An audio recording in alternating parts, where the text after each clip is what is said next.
Where did the world go wrong? Where was the fall into decadence? Where did we depart from the great streams of tradition that sustained humanity before history and literacy, the primordial tradition?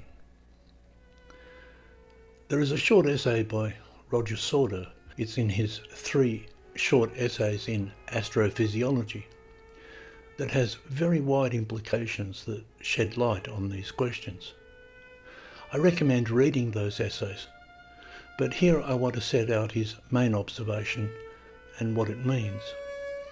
He is concerned with the origins of the Zodiac and so with the symbolism of the Zodiac, a matter he explores in ancient and particularly Greek sources. The essay, very short, is called The Man in the Zodiac. Let us go through it. It begins, "To this day, there is no wholly plausible explanation, nor yet range of explanations, for the 12 zodiacal signs. No single set of phenomena has been identified to which the 12 signs correspond in their sequence. Least of all may we see them unambiguously in the stars. On the explanations presently available, the 12 zodiacal signs were already the result of a hodgepodge of influences by the time of Aratus, about 300 BC, and the temples at Esne and Dendera." So here at the beginning, Sauter is simply saying that we don't have a good explanation for the zodiac signs. And in particular, it doesn't follow the zodiac signs are not the result of primitive people playing dot to dot with stars, and the scholarly consensus is that the zodiac is such a strange mixture of symbols and ideas that it must be the result of a hodgepodge of influences, and that this is the case by the time of the archaeological evidence. But, says Sauter, this is to take an unduly pessimistic position. The chances of finding a single persuasive explanation should be much better than this. Our situation, he says, is like that of a detective with certain items of information to help him identify his quarry. Suppose X to live in Manchester. This reduces the pool to a few million. Suppose X red-haired. This reduces the millions to a few 100,000. Each new item of information further reduces the pool, which contains X. If there are enough items of information, and they are specific enough, then the pool reduces to a single individual. Similarly, with the 12 signs in strict order, it is most unlikely that there are even 2 sets of phenomenon which will fit the series sign by sign. 12 is a huge number of complex items of information, and their being in strict sequence is a further extremely limiting factor. The riddle begs for a solution. So it is precisely because the zodiac is such a strange and unique set of symbols that Sauter thinks that we should be able to narrow it down to a single phenomena that matches those symbols in that sequence. To do this, he narrows in on one particular aspect of the zodiacal calendar. Let us rehearse, he says, just one feature of the zodiacal calendar. The first degree of Cancer is the summer solstice in the northern hemisphere. The first degree of Capricorn is the winter solstice. From Cancer through Sagittarius is the descending half of the year during which the sun moves south. From Capricorn through Gemini is the ascending half of the year during which the sun moves north. And of course in the southern hemisphere, the opposite. Aratus begins our earliest complete account of the 12 zodiacal signs from Cancer, but he does not ascribe the signs to parts of the human body. Manilius is the first to do so, and he begins from equinoctial Aries at the head. Here, Sauder is making the observation that our two sources are mismatched. Aratus begins the zodiac from Cancer, but he doesn't ascribe parts of the human body to the zodiac. Manilius, on the other hand, begins at the equinox, Aries, and he ascribes Aries to the head. He matches the signs of the zodiac to the human body, which Aratus doesn't do. Sauder then makes this move. I agree, he says, with Manilius that the 12 zodiacal signs represent the human form, but I say that the signs from Cancer through Sagittarius represent a man's back in descending order, and that the signs from Capricorn through Gemini represent his front in ascending order. Sauder then fills in the signs of the zodiac on this basis. Cancer, he says, is the year's zenith, the top of the skull, a crab because the cranium is the most exoskeletal part of the body. Leo is the mane of hair which grows over or only around the cranium. Virgo is the nape of the neck, defenceless and mortally vulnerable. Libra is the scales of the shoulders and the arms. Scorpio is the vertebrae at the small of the back. Sagittarius is a backside with legs of its own. Capricorn is the nada, the anus through which waste is ejected, and the scrotum from which new life is generated. Aquarius is the ithyphalic pipe which carries the living stream. Pisces are the ejaculated spermatozoa. Aries is the hairy chest of a ram. Taurus is the bull's roaring throat. Gemini is a pair of eyes. Cancer is the cranium again.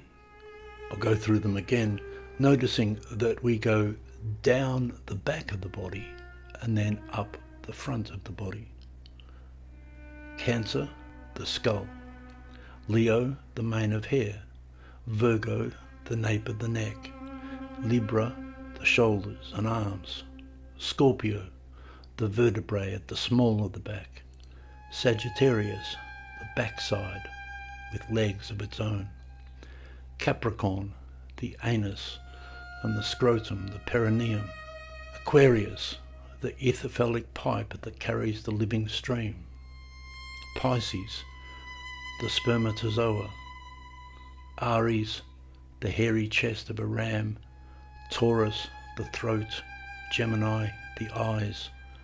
Cancer, the cranium again.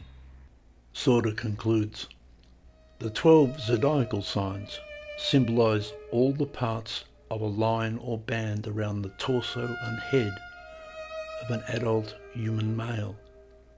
This line is comparable to the 2 great meridians of the human body in Chinese medicine, the first such lines in the study of acupuncture. As the zodiac, the line represents the human male at the very peak of sexual arousal, and the ejaculated seed is also represented. This ascription of the 12 signs to the parts of the human body differs from the traditional doctrine, where Aries represents the crown of the head and Pisces the feet. The traditional theory includes the legs but does not distinguish between the ascending and descending signs.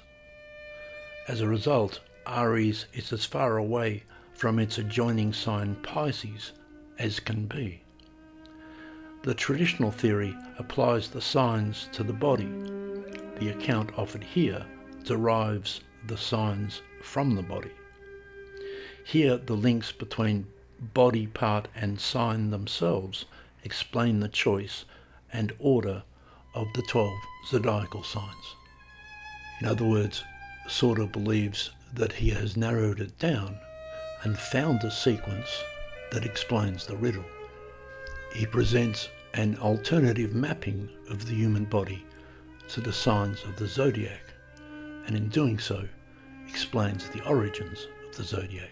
In the received system, as he says, Aries corresponds to the head and Pisces to the feet. This scheme is a fixture in Western astrology. Sauder offers a different scheme. He proposes that it better explains the symbolism of the Zodiac and better conforms to the mechanics of the geocentric cosmos.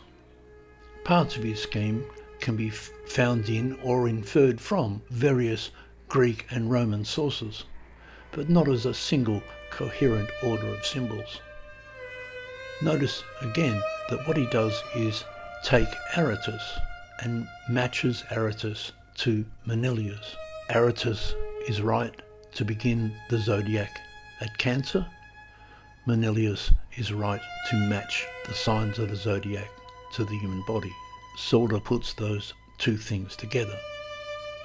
He continues, if the zodiacal signs refer to the parts of a man's body back and front, then these same parts of a man's body relate to the seasons of the year. The head comprises 3 summer signs of the northern hemisphere, the loins 3 winter signs, the thorax and waist the equinoctial signs. The male body is a representation of those astronomical movements which generate the seasons. The male body is a microcosm of the particular astronomical conditions experienced on Earth, geocentrically considered. Here, purely temporal divisions are transformed into the spatial articulations of the body. But we achieve a similar transformation every time we imagine how the seasons of the year correspond to the Arctic, temperate and equinoctial zones of the Earth in space. Let us consider Capricorn. Capricorn is a very odd sign, comprising the front half of a goat and the rear half of a fish. This unfortunate hybrid is in the act of clambering out of water onto dry land. All of this reflects how the sun's entry into Capricorn marks at once the moment of the sun's furthest withdrawal from the northern hemisphere and the earliest moment of its return. We call this moment a solstice, a stasis or suspension of the sun's movement north or south, geocentrically considered. According to Aristotle, the sun's approach to the northern hemisphere generates life there, while its withdrawal causes destruction. So Midwinter's Day is at once the fullest triumph of chaos and the beginning of a new order. The Greeks and Romans consecrated Capricorn to Saturn, since in this sign the sun was furthest away, as Saturn is the most distant of the planets. The Roman Saturnalia and later Greek Chroniades celebrated this god at midwinter by making the householders slaves and the slaves their masters and mistresses. In a season of good cheer, everything was turned upside down, and the Lord of Misrule presided over a ritualized revolution. This is the dissolution represented by the fishtail and the water. The goats clambering onto land is the salvation of the new year, which begins the recovery of a pristine order. The perineum exhibits this same dissonance and doubleness, the weirdness of the goatfish. The olfactory organ is right next to the generative organs. Here too is an end and a beginning. Worse, urinary organs are in part identical with the generative organs. And here he quotes W.B. Yeats, but love has pitched his mansion in the place of excrement. The waste of the anus is most dead and foul to us, ultimate dissolution. But the testicles are the source, with the female ovaries, of new life. In both sexes, the closeness of the excretory to the reproductive organs is a startling thing. The organs which give us our greatest physical pleasure and the organs which most disgust us are side by side, or actually identical. And all of this is hidden away as secretly as our bodies allow in the very depths of our winters. The descending path of the sun from Cancer to Capricorn is the passage from mouth to anus, while the energies generated in the sexual organs rise up and invigorate the body from below. Those energies enable tumescence, the spurting seed, the hair on the chest, the deep loud voice, and most subtly of all, that gleam in the eye. The sun's course through the zodiacal constellations is often represented by an astronomical circle drawn right around the sky above and below the horizon at an angle to the equator. The zodiacal constellations above the equator are in the northern hemisphere, where they are in the signs of spring and summer. The signs of the south of the equator accompany the sun during the darker half of the northern hemisphere's year. The circle of the sun's journey through the fixed stars bisects the equator at an angle of 24 degrees. The constellations of Cancer and Capricorn occupy areas of the sky 24 degrees above and 24 degrees below the equator. But because Cancer and Capricorn are traditionally the solstitial signs and mark the sun's most extreme movements north and south, these two signs are themselves taken to represent the north and south of the years. The zodiacal hoop, which is actually set at only a slight angle to the equator, is now forced onto its edge at right angles to the equator. In this way, the astronomical circle, which we call the ecliptic, is converted into a meridian. Now the line drawn from the first point of Cancer to the first point of Capricorn represents the pole itself, with the first point of Cancer as North Pole and the first point of Capricorn as South Pole. This pole is then assimilated to the human spine. Similarly, the equinoctial signs correspond to the tropics and human thorax and waist. In this way, a geocentric and northern hemisphere perspective on the cosmos enables an identification of the zodiacal signs with the latitudes, and of both with the male form. Summer is northern, spring and autumn equinoctial, winter is southern. Like the seasonal structure, this polar structure too is found in the male body as the spine. Since a man's body is connected not only with the seasons but with the latitudes, the sun's journey between its northern and southern tropics are one basis for understanding human anatomy. I've used the expression geocentric perspective. We have been concerned here with the relations between the heavenly movements of a man's body. It is just these astronomical conditions as they affect the earth that shape the human body. So the heliocentric system is much less useful here than the notion of the sun's moving through its signs. The deviation of the correspondences between the living body and the stars proceeds quite properly and scientifically on the geocentric system as one applicable in this context of astroanatomy.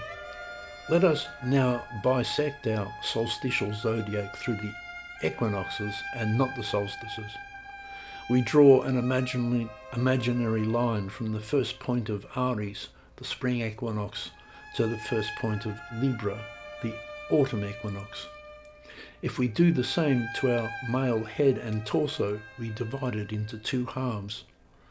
The upper half comprises the head with the front of the torso as far as the sternum, and the back to the base of the nape, the classical bust. According to Porphyry, Homer's Cave of the Nymphs in the Odyssey has Cancer and Capricorn as its two gates, north and south. The northern gate is the way down for mortals. The southern gate is for immortals only. We may assume that it is through the southern gate that Odysseus passes with Athena. René Guénon identified Porphyry's reading of Homer's cave with Hindu doctrine concerning the light and dark halves of the year interpreted solstitially. If Porphyry is not anachronistic, then Homer knew the zodiac as having two halves and as turning on what were traditionally the most northern and southern constellations in the sun's path. Sauter's writing is always understated. In his lectures he was far more forthcoming and less restrained. What he has exposed here has profound implications. He doesn't draw them out, so I will. In particular, he might have made much more of the fact that his reconstruction from classical accounts is in line with certain important aspects of the Chinese tradition. His approach to the matter is oblique. Allow me to be more direct. The primordial tradition, exceedingly ancient, prehistoric, has been preserved, or at least better preserved, in the Chinese tradition. Chinese medicine, acupuncture and so forth, still preserves an ancient understanding of anthropos. The human form is understood to be analogous to the heavens. Sauter also writes in a key sentence, "We may think of the body as a microcosmic representation of the particular astral conditions which bear upon the earth on which men live." Actually, to fill in this symbolism, the cosmic anthropos is envisaged as spherical, like the fertilized ovum. Human beings begin life as a sphere before the articulation of limbs and organs. It is this sphere that is matched to the cosmic order, and then the lines of the meridians of the cosmic sphere are mapped onto the human sphere. We grow elongated out of that sphere, but the lines and meridians remain. They are imprinted at conception, so to speak. I suggest that this was an order of symbolism well understood in prehistoric and pre-literate times, perhaps going back an exceedingly long way. But when this knowledge moved into writing and the oral tradition was lost, the original symbolism was forgotten, more so in the Western tradition than the Eastern. The Chinese tradition is relatively well preserved in this regard, with very ancient roots in pre-literate times. In the Western tradition, however, important basic symbolism was lost, and the tradition came to be written down in an incoherent form. In the West, we have a linear mapping of the human body rather than a spherical mapping. That is the difference, and therein is the error. Not a circle, but a sphere. This is what happens when Sauter notes the extension of the hoop of the ecliptic to the poles. All of this is no small matter. Sauter's account brings this symbolism back into line with the symbolism preserved in the Chinese tradition. He doesn't set out to do so, although he notes that it does so, but it naturally follows and in itself confirms his reading. I have no doubt that he is correct. This is where the symbolism of the zodiac comes from. It is a mapping of the spherical human body onto the sphere of the stars. We might quibble about his animal symbolism perhaps, but I am sure that it is essentially right, and his account of the strange hybrid symbolism of Capricorn is especially right, especially adequate, and proves his whole case. As he notes, the traditional zodiacal attributions via Manilius, who begins the sequence at the spring equinox, not the solstice, is utterly incoherent. We are left with Aries ruling the head, but Pisces ruling the feet. It takes no account whatsoever of the ascending and descending phases of the year. It treats the body like a piece of string. Sorda presents us with a far more integral symbolism, which coincidentally brings it into harmony with the far more intact Chinese tradition. The implications for Western astrology are that wheresoever astrological symbolism depends upon the received attributions of the body and organs of the zodiac signs, it is fundamentally wrong. But this in itself is a calamitous thing and causes much deeper mischief. Where did things in a broader sense go wrong? They went wrong when we lost the proper connection between man and cosmos. And this happened at the very beginning of our era.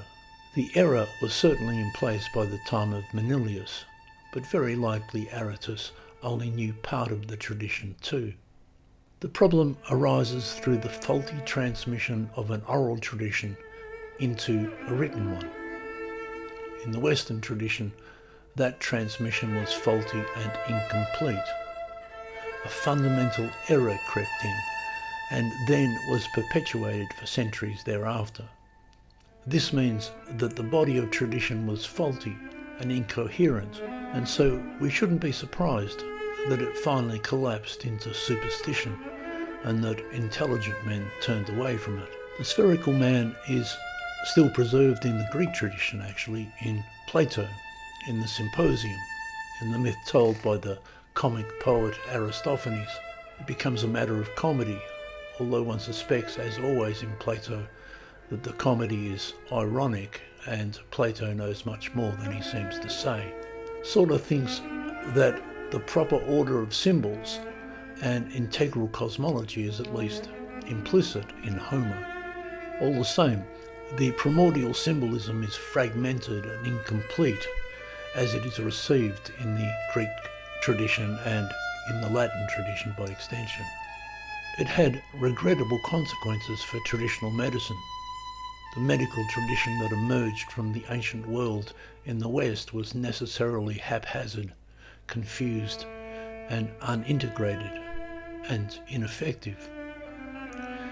This stands in contrast to the Chinese tradition, which, as we know, was relatively continuous and efficacious. It's remarkable that the Christian religious tradition does not include a system of Christian medicine as such. Indeed, Jesus was a miracle worker, not a physician. Faith healing and miracles are the Christian medicine. The medical tradition inherited from the Greco-Romans was not sustainable because it was broken from the beginning. When modern science overthrew traditional medicine in the West, we must appreciate that traditional medicine was already corrupt and decadent at the most fundamental level. It was all swept away. There was nothing worth preserving. Whereas in China, even the communists and the appalling vandalism of the Cultural Revolution found an ancient medical system worth preserving, at least to some degree. Again, I recommend reading Roger Sorda's 3 essays in astrophysiology. They are counted as minor works, but the implications of what Sorda uncovers there are extensive and deep. He takes careful steps, but he lays foundations for much more. Anyone with a serious interest in the Western astrological tradition needs to read these essays, and especially Man in the Zodiac, and ponder their full implications. If we wish to restore the primordial symbolism of the zodiac and of astrology and an integral cosmology more generally, we must follow Roger Sorda here. Finally, what has been lost is a full understanding of anthropos, recovering an integral symbolism of the zodiac and the human form is a key step in that restoration. The essays are found in the volume called A Contrary History of the West and Other Essays, published by Sophia Paranis.